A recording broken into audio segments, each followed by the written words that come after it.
Rescue, Chapter 3, Turmoil at Town Hall. "Emergency meeting!" the voice hollered. "What do you think is going on?" Ben asked. "Martha Mulberry is at it again," his grandfather said. "She calls an emergency meeting about once a week." Ben had met Mrs. Mulberry. She was the town's busiest busybody and president of the Welcome Wagon Committee. Though she made it her job to know everything about everyone in Buttonville, she hadn't been able to learn anything about the mysterious Dr. Wu, and Ben intended to keep it that way. "We'd better go," Grandpa Abe said. "Martha takes roll call, and if you don't show up, she comes looking for you." Ben returned Snooze's cage to his bedroom. When he left, he closed the door tight to keep out the cat. Barnaby lay across the counter, gnawing on the dragon scale. Ben, who wanted to avoid a nasty cat bite, didn't try to take the treasure away. "Leave my hamster alone," he whispered in Barnaby's ear. The cat growled softly. Grandpa Abe put on his moth-eaten cardigan and his canvas hat. After grabbing his cane, he and Ben climbed into the old Cadillac and drove to Main Street. Town Hall was the tallest building in Buttonville, thanks to its clock tower. Because a pigeon had built its nest on top of the tower, the clock's face was covered in droppings, making it nearly impossible to tell the time. Like most other buildings in Buttonville, Town Hall's paint was faded and chipped, and one of its windows was broken. Stray buttons, left over from the factory days, were wedged in the sidewalk cracks out front.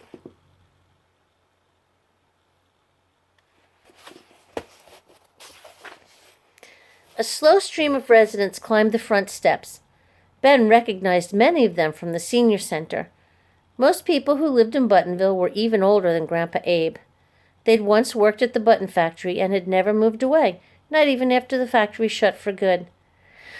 It took some time to get all the walkers and wheelchairs through the town hall door.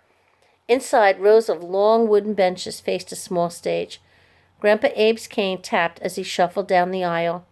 He slid onto the bench in the very front row. Ben frowned. Sitting in the front row at school meant you'd get called upon by the teacher and asked all sorts of questions like, "Do you want to read your report out loud?" Or, "Did the hamster eat your homework again?" "Why are you standing there?" Grandpa Abe asked as Ben blocked the aisle. "I'm allergic to front rows," Ben said. He quickly sat behind his grandfather in row 2. The hall began to fill. The whole place was a twitter as people greeted one another and shared the morning news. Ben didn't hear any mentions of dragon sightings. That was a relief. "Hi!" Someone nudged Ben's arm. A girl with long blonde hair and bright green eyes slid onto the bench next to him. The girl was Pearl Petal, his new friend and co-apprentice. Her green apron bore the slogan, "You get more at the dollar store." "What's going on?" "I don't know," Ben told her. "We never have emergency meetings back in Los Angeles." "Oh, we have them all the time. When the Food for Less market ran out of ice cream right in the middle of a heat wave, people went berserk. So there was a meeting about that.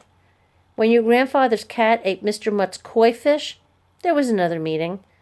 Last week, Mr. Filbert forgot to take his memory pills and didn't come home for dinner. The town went on a flashlight search. We found him cuddling with a raccoon in the park. He thought it was his cat." She laughed so hard, she snorted. Ben looked around. No one was paying particular attention to him. This would be a good time to tell Pearl about the dragon.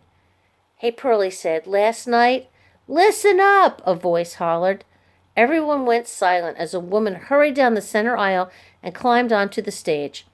Her overalls were as red as a radish, nearly matching the color of her frizzy hair, which was held down by a baseball cap.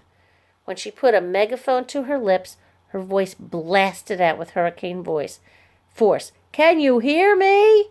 "Too loud," everyone replied, fingers plugging ears. "Too loud." A bunch of hearing aids shrieked in protest.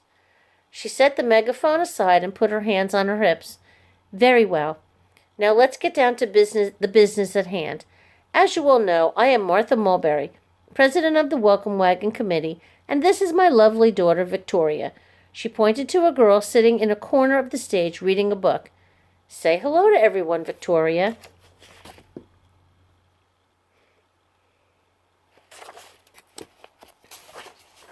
"Hello, everyone," Victoria said, not bothering to look up from her book. Her frizzy red hair was pulled into two pigtails set so high on her head they looked like rabbit ears. She was dressed in the same red overalls as her mother. "It has come to my attention that we have an emergency," Mrs. Mulberry said. "This morning, as I was peering through my binoculars, checking on my neighbors, I noticed that Mr. Bumfrickle's garbage can was missing." Pearl elbowed Ben. "A missing garbage can," she whispered. "Phew!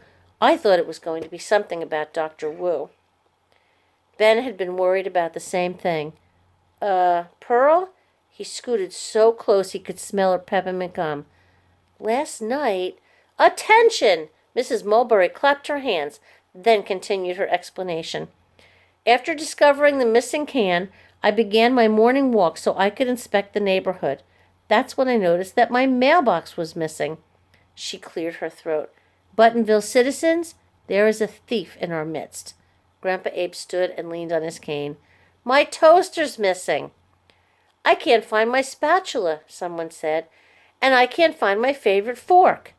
"My water can is missing." The hall buzzed with voices as everyone began calling out missing items.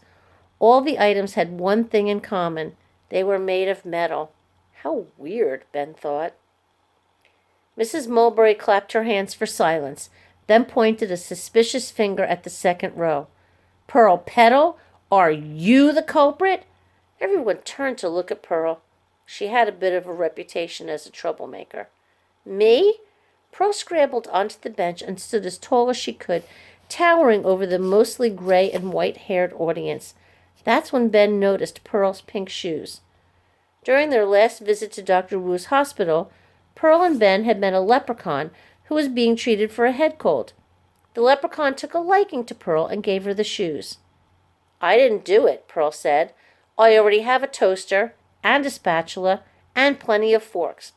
And why would I want a mailbox on a garbage can? That's ridiculous." Her parents, who were sitting in the front row, nodded in agreement. Pearl sat back down with a loud humph. "If it wasn't Pearl, then who?" Mrs. Mulberry tapped her toe. "It seems odd that we have 2 new people in Buttonville, and suddenly things start disappearing. One of those new people is Ben Silverstein. The other is Dr. Wu." She pointed again. "Do you know anything about this, Ben?" "No," Ben said, swallowing hard. "I don't know anything. Zero, zip, nada." The back of his neck got all sweaty. "Absolutely nothing." "That's right," Pearl said. "Ben knows absolutely nothing about those things disappearing." Mrs. Mulberry cleared her throat. "Then there is only one conclusion to be made. Dr. Wu didn't bother coming to our emergency meeting because—" She picked up the megaphone and said, "Dr. Wu is a thief. I demand that she be arrested." Ben's stomach went into a knot. Pearl grabbed his arm.